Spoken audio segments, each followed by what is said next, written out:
Y'all, I thought it was already 12 o'clock. And so I had set it for 12:45 Pacific Standard Time, obviously. And I just realized it's only 11:51, well, 11:51 now. So I started the show like an hour before it was supposed to start, and I didn't even realize I said it at the wrong time. But what's up, everybody? Welcome. Welcome to a brand new episode of Talk the Real Deal with AT2. And yes, I'm your boy AT2. How everybody doing? How everybody living? How everybody feeling? Let me go ahead and put up my banner. You know, we still taking donations for that rent. I appreciate everybody who has donated. What's up, Melanated Drip? What's up, Wendy Lucas? What's up, BB? What's up, Mina? Mina, there you are. I see Mina. What's up, Tony? Yeah, I set the show hella early. What's up, G Sawyer? What's up, Monica? We just gonna go ahead and rock with it and continue the show like it was on purpose that I started it early. But I'm just gonna wait for a few people to get in and just shoot the shit with y'all. But I watch, and yes, I'm still drinking out my cup that I got from Reno. It costs $20, so I'm gonna drink out of it every day. And do me a huge favor, make sure you guys hit that like button as well too. I appreciate that. It helps with the algorithm and all that good stuff. How everybody doing though? Let me know where you guys are from. Go ahead and put it in the chat where you guys are from. Just put the state, not the city, just put the state. So I had woke up this morning and I totally thought it was the time with my clock is set right, but I thought it was already 11, and so I had set it for the following hour, but I didn't even realize, like, oh no, it's I don't know what I was thinking. I guess I thought I woke up later than what I thought. All right, so let's go ahead and get into it. We are going to talk about Brittney Griner first. Brittney Griner is on her way home from the UAE, from United Arab Emirates. She was exchanged at that point, the prisoners. Now, they did, the United States ended up releasing what's his name? Victor. His name is Victor something. I think it's Victor Boot. That's how you say it, but it looked like Bout Boot. They ended up releasing that guy. Now, he is a major threat, but I think at this point, their hands are tied. And so it was like, yo, we just going to go ahead and release Brittney Griner and get it done. Now, there has been a lot of controversy because I posted this morning. I was like, wasn't everybody saying free Brittney Griner? And now all of a sudden people are saying, no, that's horrible. Why'd you do this? Listen, it's a situation where nobody was going to be happy either circumstance, because there is someone that's still in jail. His name is Paul Whelan. He is still currently captive in Russia. Now, he was the difference between him is that he was an actual spy. And so he got caught spying while he was in court. And so, currently they got him. Now, he did release a statement. They did an interview, which is weird because remember, we didn't know where Brittney Griner was at a certain point, but this guy is able to do interviews. So he did an interview with CNN, and I can't play it for you guys, where he was talking about how, he's happy for Brittney Griner, but he was under the impression that he would be a part of that swap too. He said that from the discussions that he had, it seemed that they were working stuff out and that it was going in a positive direction. But unfortunately, he wasn't one of the ones that got freed. It was Brittney Griner. Now, he did state that he is happy for Brittney. Also, Biden did a press conference with Sherelle, Brittney Griner's wife, as well, to explain, like, yo, even though Brittney is home, we are committed into getting Paul home as well too. So a lot of people were preferencing this as like, oh, we forgot about Paul. And no, that's not the case. It's more, he's more of a high stake than Brittney was. And let's be honest, Brittney got caught with weed, with the pen or whatever, right? Compared to somebody who was spying. They're going to look at it as two different situations, both non-violent, but then again, this is Russia. So this is going to be a situation where somebody is no one was going to be happy in the situation, because at the end of the day, it was going to be somebody had to get released. And so basically they made the executive decision to be all like, hey, we're going to go ahead and get Brittney home because we can't do a swap for both. And that was the right thing to do. As far as I'm concerned, I believe that was the right thing to do. Instead of going like, okay, well, we're just going to go ahead and just leave them in, we're just going to leave them both there unless we can get both of them back home. I think that would be a bad play to do that because no telling if they would ever eventually release them both at the same time. Get one and then keep fighting for the other one is the right choice. And let's be honest, let's be clear. They're going to go with the celebrity because that has a lot more stake. Even though, yes, Paul is a Marine and Marines should be taken care of. I am not denying that at all. But the celebrity is always going to be held to a different standard. Let's just be clear about that. A celebrity is going to be held to a different standard. So you can't say, oh, well, Brittney didn't deserve to, Brittney did this to herself, blah, blah, blah, blah, blah. Okay, fair game. That's your opinion. But at the end of the day, she needed to be home. And Paul needs to be home as well, too.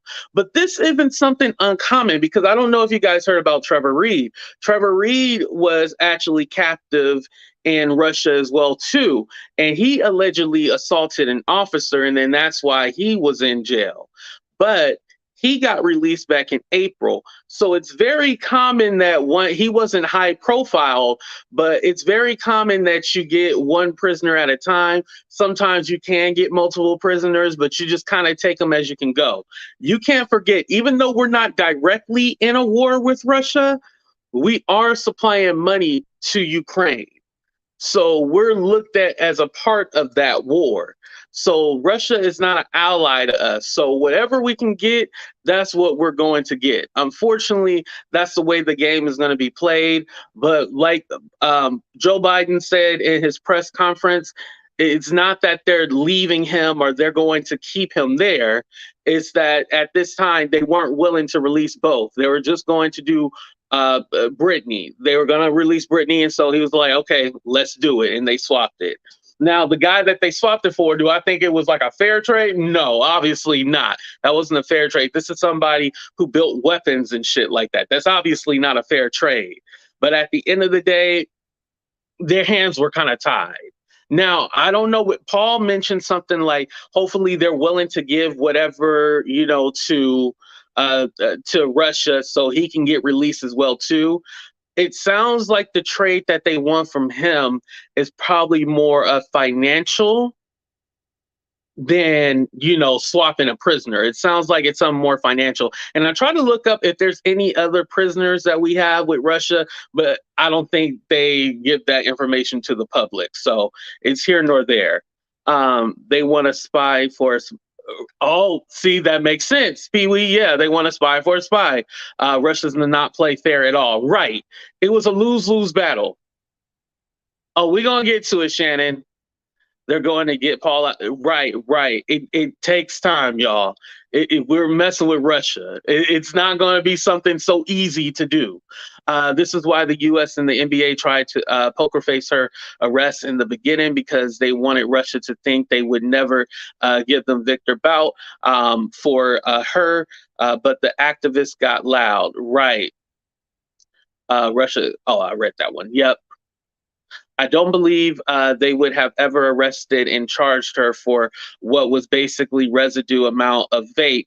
All they did, resident amount of vape.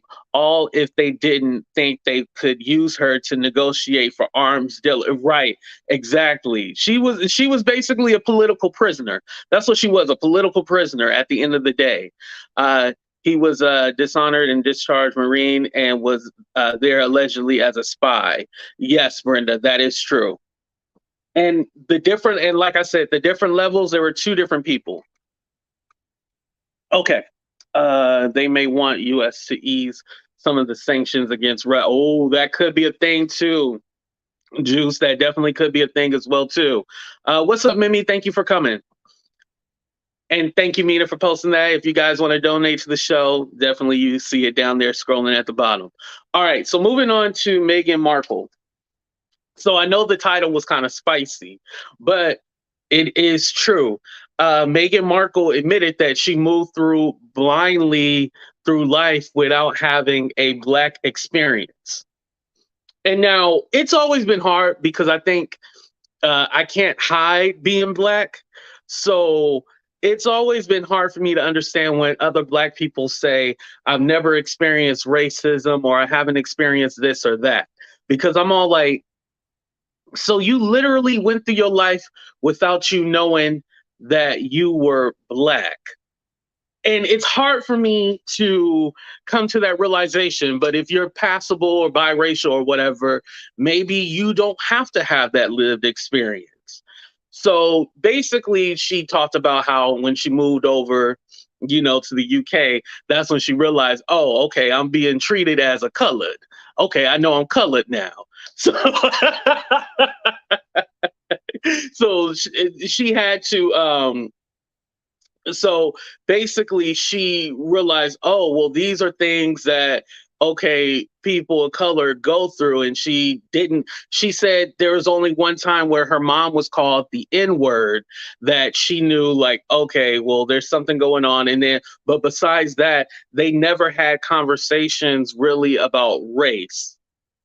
And, it wasn't until they started getting backlash in the media that her mom was all like, well, they treating you like this because you're black. And even her and Harry were denying, like, oh, no, it has nothing to do with race.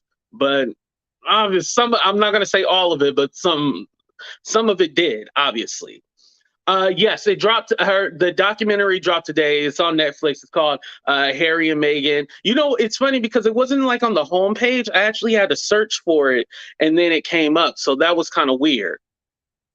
But anyway, so it's the first three parts this Thursday, and then next Thursday they're gonna release the rest of it.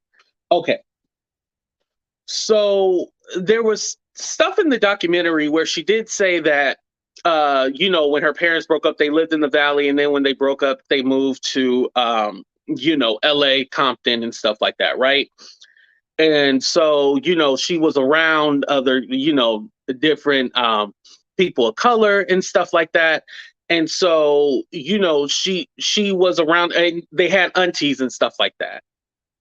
But for her, um she always identified as biracial, but it was either like, she didn't fit in with these people or she didn't fit in with those people, the typical stuff that you hear from mixed people, like they don't feel like they fit in because it's either that or, they're not black enough or they're not really white, so they don't know where they go. The typical stuff that you hear, right? But I don't know if you guys ever heard this, and I'm just going to say it how it is. But I always heard like the superior mixed race child is the one with a black mama, because they'll be taught about the culture, and then the mama is going to make sure the hair is combed and stuff like that. Now I know y'all gonna be like, what are you talking? No, like let's not pretend like we ain't never heard this. The mixed child with a black mama was always looked at as like the superior one, because she would know about the culture, her hair will always be done right and stuff like that. Like, you guys have heard this before, I'm not making this up. But so I always think like, okay, well, her mama's black, so she had to have like some kind of idea or some kind of experience being black. But and I want to clear this up too. I'm not saying that she's denying who she is or anything like that. I'm talking about the experience. Being black is one thing, and living a lived experience is another thing. Just like you can be Latino, but necessarily you have an experience as maybe a because Latino is kind of, it can be anything. It can be black, white, Asian, as far as race. It's two different things. So you can have a lived experience as something, but you are, a certain race or color or whatever. So it's a deeper conversation than more service level. So necessarily she is biracial, and she is half black. However, she did not have that lived experience. It's two different things. black mom here um, to a biracial son. He is well aware of my experiences as a black woman. I can't send him off into the world ignorant to these issues, even if his skin color is lighter on one side. Thank you, Shauna. Is it Shayna or Shauna? Am I saying it right? Thank you. I appreciate that. And I think also too that's it speaks to something else, because even with me being black, necessarily your parents don't sit you down and be like, "Hey, I want to let you know you black." Like they don't have, it's situations and things that happen and just the way you grow up in life where you recognize like, okay, conversation starts to happen. It's not like you come out the womb and your parents have a conversation when you a baby, all like, okay, I want to let you know you black, you're gonna be oppressed, you're gonna go through microaggressions, racism, bigotry. You typically don't have those conversations like right away. It's very situational when you have those conversations about race and stuff like that. You know what I mean? It could be something as simple as going into a store, right? And your mama go like, you better not touch nothing. Don't do that. Don't do this. And you might not know why your mom is telling you like, don't touch anything. The reason why she's telling you even though she's not breaking it down for you, the reason why she's telling you don't touch this is because your skin color, and they're gonna look at you like, oh, you trying to steal something, so don't touch it. Don't touch it. And again, don't be trying to sneak anything in the basket too. That's also what she's telling you. But they're not necessarily breaking down everything for you and the reason and why, but those are the reasons why. Do y'all get what I'm saying? Like I'm not trying to disrespect her at all. That's not what I'm having an open, honest conversation. Meghan went to Northwestern University. She knew she was black. Well, in the documentary, she said something different. She's been out of touch since she's been on Suits. See, I didn't watch her in Suits. And I want to let you guys know, I don't mind that you guys have a difference of opinion. I don't mind that at all. I actually appreciate that. Okay. Patty says, I am mixed. I am mixed of race, and she's full of crap. See, somebody who's mixed who has a different. And I think also it deals with skin tone too as well, because she is passable. Now, when I look at Meghan, hold on, because I got pictures up here. I don't know why I didn't put pictures up here. I'm sorry, y'all. Oh, I got a black and white photo. Damn it. Okay. So when I look at Meghan, I'm all like, oh, I know what you is. When I look at Meghan, I know what she is. But maybe when she goes into another environment, they be like, oh, well, she looks a little different, but I think she's just white. She could be Italian. You know how they always say Italians are not white and stuff like that. So they go like, oh, she could be Italian. So they probably don't realize it. But I know for me and my people, we look at her and be like, oh, I know what you is. Oh, I can tell she a little this and then, and that kind of stuff. So she probably has been able to get away with it. But I do want to say in the film or the docuseries, her manager did speak to, and sometimes I think this speaks to, we think that we need to experience racism overtly, and it needs to be like almost like I need to wear a KKK mask and stuff like that to be racist, and people don't realize you can experience microaggressions or inadvertently racism and stuff like that. So it does speak to that. But her manager did say, or her casting agent or whatever, said that he would put her for roles for black women, and they would tell her, oh, she's not black enough, she's not right for this role because she doesn't even look black, and stuff like that. And then when he would send her for the white roles, she wouldn't fit into that category either. So she didn't really get her big break until she got started doing Suits and stuff like that. So that was kind of like her big break. And then in that, she did play a biracial woman, and when she was in Suits. So she did. So I won't say that she never experienced racism or anything like that, or microaggressions or any kind of prejudice and stuff like that. But from her own mouth, she said that she didn't really experience it until she moved over to the UK. Now, what I liked about the docu series is that it did talk about the history with colonialism a little bit, and it just touched on it lightly, and a lot of stuff that went on in Britain and stuff like that during colonization and slavery and stuff like that. Because let's be honest, let's put it on the table. Whenever race is an issue, anytime America is going through some kind of race issue, you always hear somebody in Europe say like, "Oh, well, racism doesn't exist." They do that shit, and they make it seem like racism is just an American issue. But racism happens in Canada. It happens in Mexico. It happens in it happens everywhere. So it's not just an American thing, but they will pretend like it's just an American thing. So it was nice to know a little bit about their history, because that's not something that we learn in America really, about their history and stuff like that. So it was nice to know that. Also, they told a story about a man named Stephen Lawrence, who was attacked by six white men, and basically the men got off until, I want to say, about 10 years later. Two of them were finally arrested, but other than that, but before then, the six men actually got off until more recently. And his death is memorialized, and they have anniversaries and stuff like that. But that was like a big case. So that was compared to the Rodney King that we had here in America. That was kind of like the comparison. That's probably like a bad comparison, but it was like a death in the 90s that happened, even though Rodney King did not die. But you get what I'm saying. It had to do with it heightened and put a spotlight on racism in that country. That's what I was trying to say. Also in the film, they talked about, and I'm gonna move past the race part.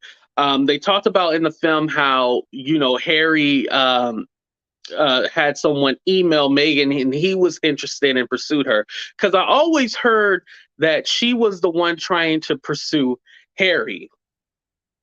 And it's always been this thing, and this kind of goes back into the race, but they said that Meghan didn't date black men, and that she wanted to be with white men, and that she always wanted to be a part of the royal family, and she aspired to do A, B, C, and D.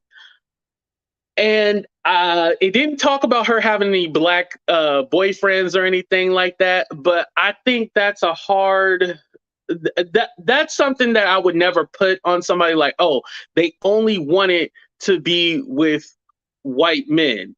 Because it gets into that conversation of like, oh, well, you only want to be with someone white because you want to have live a certain lifestyle, or you want to have that uh, how am I trying to say it? If it let me say it like this: if it ain't white, it's not right. Basically, that's what they're alluding to. But I didn't see that from the film.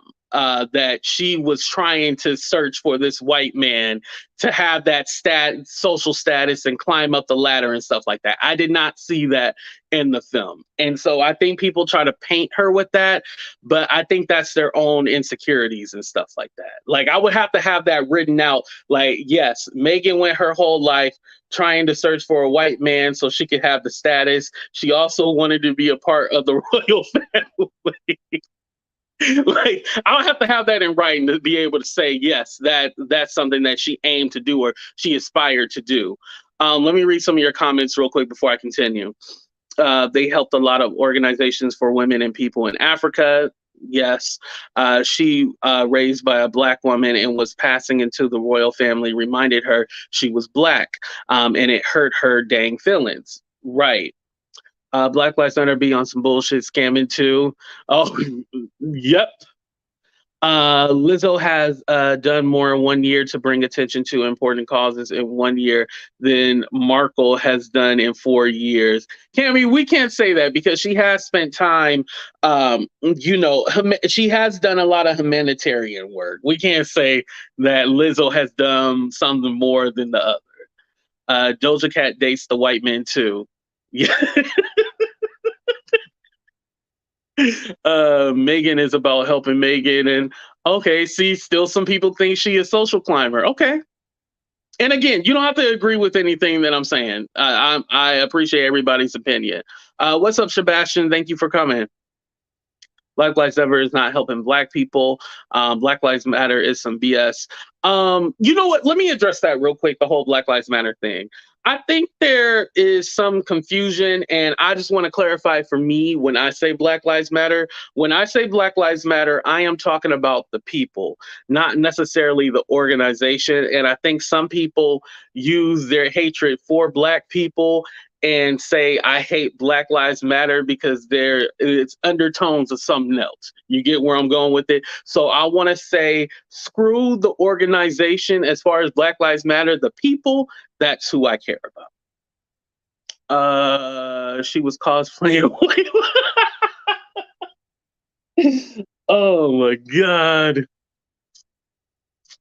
Okay, before I drop the link, I want to get into like her family and stuff like that, because I'll probably get into a little bit more next week when I watch the other 3 parts. Kate is fake too. Yep. A lot of people are truly mad about her being with a white man. Right, right. Okay, so I want to talk about her dad and her sister, her half sister, as they call her. Her half sister is Samantha, and the dad, his name is Thomas. So the way the episode 3 leads is like leading up to the wedding, and then we have to watch for next week. So with the dad, he was basically out to make money. He went ahead, and this was when the time that he had staged that whole paparazzi thing when he got photos taken of him when he was in Mexico. Excuse me, when he was in Mexico, that was around this time. And then, leading up to the wedding, he said he had a heart attack.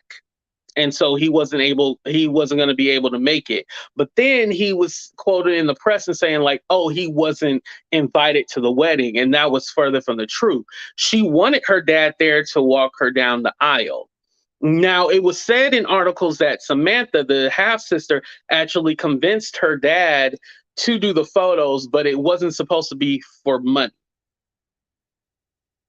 But why would you stage Papa? Well, okay. Well, Samantha said the reason was she wanted to show her dad getting in shape for the wedding and show that he was healthy and stuff like that, which doesn't make any sense. He was offered $100,000 to take these fake paparazzi photos.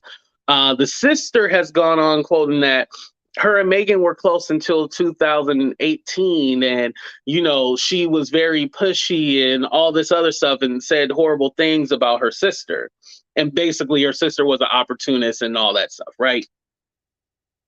Now, I know there is one photo like at a graduation with her and Meghan, but I can tell she was not in her life.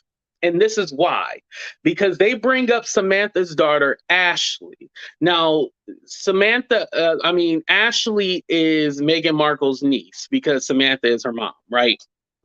So Ashley was initially invited to the wedding, but then the press told her because of everything that the mama was doing, she couldn't invite her to the wedding anymore. And so they had to have that conversation. And of course, she was hurt and all that stuff. But let me tell you this, the mama here, she didn't have custody of her daughter. She did not have custody of her daughter. Now, I do want to say there's many reasons why the women don't have custody of their children and stuff like that. Sometimes it's an agreement, blah, blah, blah. But the paternal grandparents was the ones that raised her daughter, Ashley. She did not raise her daughter. They actually adopted the brother and Ashley. So both of her children, they adopted them. So she never even had custody of her daughter. Her Ashley and Megan developed a relationship on their own through email, and then eventually um, through the father and stuff like that.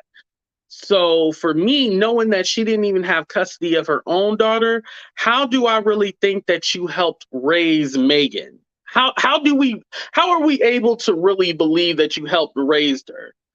I don't think Megan really knows this lady right here. She may have met her. I mean, let's be honest. Some of us have different siblings because our parents had kids with other people, and sometimes we don't really know them or we're not close to them if we weren't really raised with them. And you got to remember, Megan's older siblings are older by at least 17 years. So they are a lot older than her. So what would they really have in common? Especially if they didn't live with each other, because Megan lived with her mom. So it seems like a lot of these people right here was in it for the attention, for the money, because and it kind of speaks to something else too, because Megan, you see her mom in the docu series, but you didn't really see anything with the black side of the family. Like, they didn't do it, and maybe it's coming up, but they didn't do any interviews or anything like that. And Megan actually spoke to, it seemed that they were hoping that her black side was the one acting a fool, but it was the total opposite. It was her white side acting a fool. So she did speak to this as well too. And maybe the black side, her mom's side of the family, is more private compared to these fools who be acting out in public. So that could be another thing. But I was very surprised that I didn't see like the rest of her family be a part of the film too, besides her niece Ashley. But her mom's side of the family, I didn't really see them in the film. And now I don't know if they're all passed away. I don't know that, but you would think at least like she had some cousins or something like that in the film, but that's here nor there. But that part of the docu series, you did feel bad for Megan, because whether or not you like her or not, just to have a relationship with your father, and then all of a sudden he starts switching up on you and acting differently, that would affect you. And Harry even said something to the effect of, whatchamacallit, he felt like he was responsible for their relationship going south. But I don't even think you can put that responsibility on yourself, because if you want a relationship with a family member, or with anyone for that point, you will have one at all costs. So I don't think Harry could put that on himself, saying like, oh, I feel bad and I feel like I was the reason why. I think all in all, like, this fool right here, he was going to do what he had to do to get attention and be, yeah, I don't think that had anything to do with him at all. Okay, I'm gonna go ahead and drop the link. And there's other things in the film and stuff like that. But like I said, I'd rather talk about it next week when they release the other 3 parts as well too. Let me drop it. Oh, no, no, no! What happened? What happened? It didn't copy the link. Oh shoot! And you guys can comment on either the Brittney Griner situation or on this situation. Yeah, the dad side is embarrassing. You're right about that, just scary. Yes, and shout out to my moderators, by the way, too, for holding it down. Yeah, either situation. Yeah, I'm closer to one side of the family. I told the rest to kiss my ass. Get over it. Right, Shannon. A lot of us, we're closer to one side than the other. The only black person she's. It does seem that way.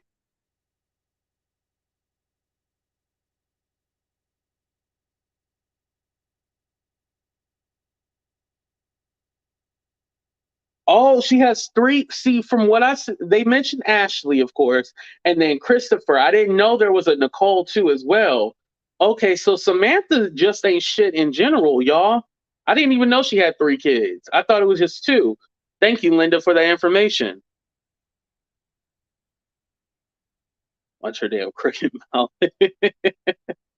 There is a whole sector on YouTube that has a bunch of weird conspiracies around Meghan Markle. I think her dad's side of the family gave the, oh, yeah, I definitely do.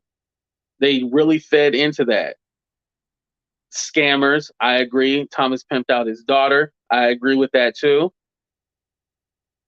Uh, People lie on Meghan a lot. I agree with that as well. Just tune in when you say screw Black Lives Matter. It's clear that you, like many others, don't know that there are several organizations that claim the name. Yes, and Robin, thank you, and thank you for mentioning that. Because that speaks to this as well too. With the Because I don't want to get too far deep into it, but with the Black Lives Matter, there's Black Lives Matter Global, which is the big umbrella, right? But then anyone can have a Black Lives Matter chapter. Like there's one in Salt Lake City. There's a woman that I watch. Um, on TikTok. Her name is Lex, and she does a great job of handling her sector. But you can have a Black Lives Matter of anything, you know. So when it comes to what people criticize, they're criticizing the Black Lives Matter global, the one that had the Patrice woman, and she was taking she was doing funny shit with the money. Let's just say that. And do I think that it also speaks to this too.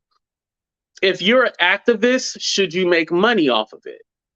I honestly think that you should.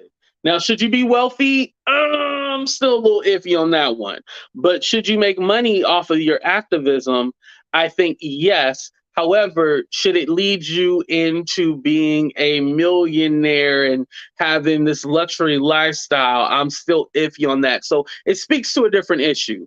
Check out the Sussex squad sector. They are lots of creators with real information about Meghan. Stop believing the lies y'all hear.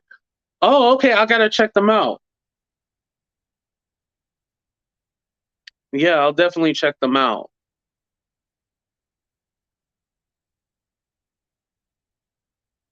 Uh, okay. I think I got most of y'all. Yes, activists need to eat. Yes, I totally agree. Why iffy? This is America. Capitalism rules. Yeah, and here's my thing. I definitely do think that you should make your money and stuff like that. But I think when all we know you for is your activism, and we don't know you for maybe having your money, probably you got your money, put it in stock, you grew it, and you probably even have an accountant that helps you with your money, making sure that it grows and stuff like that. However, I do need to see the money that you are making at least put back into the community and what you're doing with it. I think that transparency we do want to see, because there has been many people like Tamir Rice's mom. She said that she wasn't given any money by Black Lives Matter or anything like that.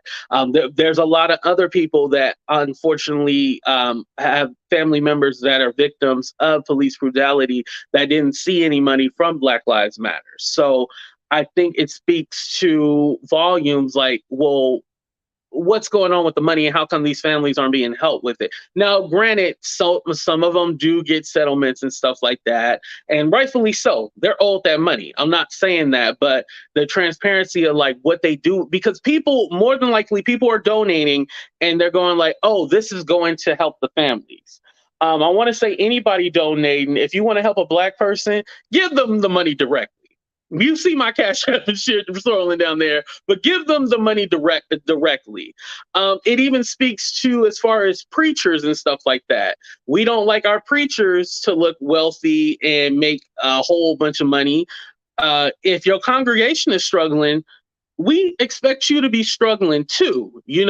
So it speaks to both parts. It's a larger conversation, but like I said, I don't want to get distracted from it, but definitely we can talk about preachers and talk about activists too as well. I think that's a very good conversation that does need to be needed.